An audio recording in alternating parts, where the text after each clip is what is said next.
حدیث قدسی کے الفاظ ہیں. کچھ لوگ اس حدیث کو یا میری باتوں میں سن کے کچھ لوگ کہیں گے کہ یہ ضعیف حدیثوں کو بھی بیان کر رہا ہے.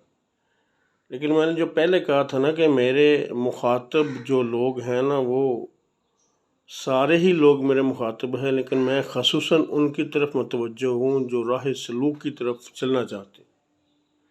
اس کے لیے مجھے تعداد کی ضرورت نہیں ہے. ایک بندہ بھی میری بات کو سن لے گا تو میں سمجھوں گا 1000 نے سن لیا، اور ایک نے بھی سن کے عمل کی طرف آ گیا تو میرا مقصد پورا ہو گیا. میرا کام ہے میسج پہنچانا. آگے وہ میرے میسج کو ایک بندہ سنے، 100 بندے سنے، کوئی اس کو شیئر کرے کوئی نہ کرے، مجھے اس سے نہیں ہے. میرا میسج پہنچانا ہے. شیئر کرو گے تو آپ کا حصہ ڈلے گا، نہ کرو گے تو نہ صحیح.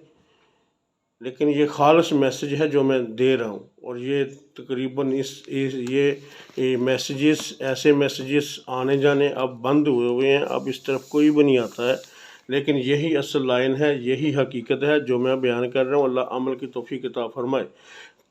تو حدیث قدسی ہے، کنت کنزا مخفیا فاحببت ان اعرف فخلقت الخلق. اس کا مفہوم یوں ہے کہ اللہ رب العزت نے فرمایا کہ میں وہ ایک مخفی خزانہ تھا، چھپا ہوا خزانہ تھا. میں نے چاہا کہ میری کوئی پہچان ہو تو میں نے اپنی پہچان کے لیے پھر مخلوق کو پیدا فرمایا. تو لہٰذا اس سے یہ حقیقت کھل کر سامنے آ گئی کہ اللہ تعالیٰ نے انسان کو محض اپنی معرفت کے لیے پیدا فرمایا ہے.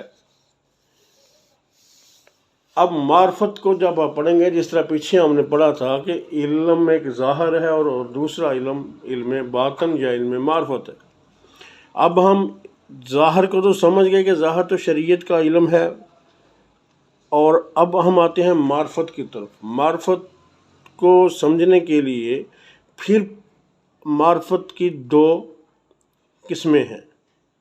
اس کی جو پہلی قسم ہے اس کو کہتے ہیں معرفت صفات الہی، اور جو دوسری قسم ہے اس کو کہتے ہیں معرفت ذات الہی. ٹھیک ہے. معرفت صفات دونوں جہاں میں جسم کا حصہ ہے، یعنی جو معرفت ذات الہی اور جو دوسری پہلے جو میں نے بیان کی تھی معرفت صفات الہی جو ہے اس کا دونوں جہاں میں جسم کا حصہ ہے. یعنی یہاں بھی معرفت صفات میں سے کچھ حصہ جسم کو ملتا ہے، اور پھر دوسرے جہاں بھی اس کا حصہ جسم کو ملتا ہے. معرفت ذات آخرت میں روح قدسی کا حصہ ہے. اس کی میں تھوڑی سی آپ کو تشریح کر دوں.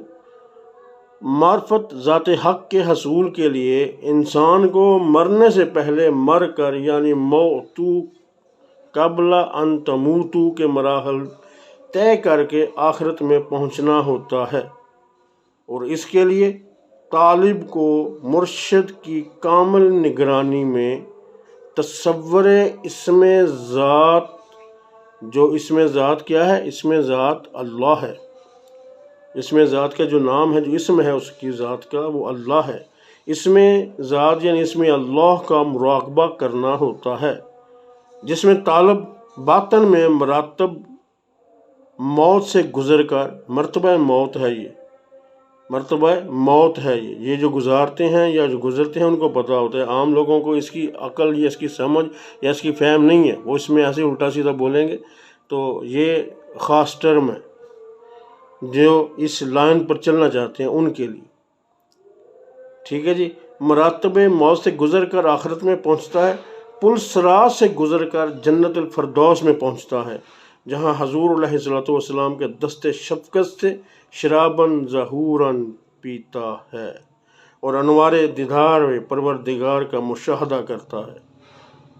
اور جب مراقبہ سے باہر آتا ہے تو اس بات پر قادر ہوتا ہے کہ بظاہر وہ معاملات خلق میں مصروف رہتا ہے، لیکن بیاباطن میں دیدار الہی میں غرق رہتا ہے. اللہ اکبر، یہ بہت بڑی منزل ہے. لیکن یہ علم معرفت کو حاصل کیے بنا، یہ مراقبات کو کرنے کے بنا حاصل نہیں کر سکتا۔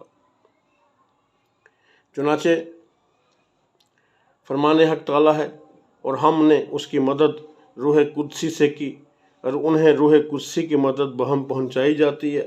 یہ دونوں معرفتیں ہر دو علوم یعنی علم ظاہر اور علم باطن کی یکجائی کے بغیر حاصل نہیں ہو سکتی۔ چنانچہ حضور علیہ السلام کا فرمان عالی شان ہے کہ علم دو قسم کا ہے، ایک کا تعلق زبان سے ہے اور وہ اللہ تعالیٰ کی طرف سے حجت ہے اپنے بندوں پر، اور دوسرے کا تعلق دل سے ہے اور یہی علم حصول مقصد کے لیے کارگر ہے۔ انسان کے لیے سب سے پہلے علم شریعت ضروری ہے تاکہ اس کے ذریعے علم عالم صفات میں اللہ تعالیٰ کی معرفت حاصل کر سکے۔ ٹھیک ہے جی، یہ جو میں نے اوپر بات کی تھی آپ سے کہ ہم نے اس کی مدد روح قدسی سے کی اور انہیں روح قدسی کی مدد بہم پہنچائی جاتی ہے۔ اب ذرا اس پہ بھی تھوڑی سی آپ کو میں بتاتا چلوں کہ یعنی طالبان معرفت ذات کی بشریت فنا کر کے انہیں روح قدسی کی اصل حالت پر لایا جاتا ہے۔ ٹھیک ہے جی، تو اللہ رب العزت ہم سب کو اس پہ چلنے کی توفیق عطا فرمائے۔ جو لوگ اس پہ چلنا چاہتے ہیں اور جو لوگ اسپیشل مجھ سے اس کے بارے میں پوچھ گچھ کرتے ہیں، اللہ رب العزت ان کو اس میں آسانی پیدا فرمائے۔ اب اس کے آگے بے شمار درجے ہیں، اس کے بے شمار درجے ہیں۔ اب اس کے بعد جو ضرورت ہے علم باطن کی، تاکہ اس کے ذریعے روح عالم معرفت میں معرفت ذات حاصل کر سکے، جو خلاف شریعت و طریقت رسومات کو ترک کیے بغیر ہرگز حاصل نہیں ہو